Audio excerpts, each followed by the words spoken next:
I felt like I wasn't useful.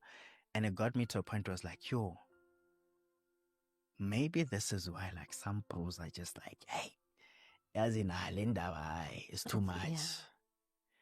I'm not justifying Or condoning or it, condoning yeah. it's terrible. Yeah. That's never the Yeah. answer, Yeah. you know? But the amount of pressure that one feels it's insane. Ke gona. Now it feels as if I'm not even here.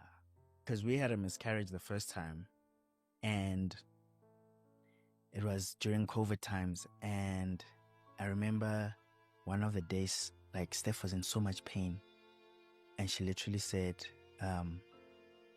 call my mom to come.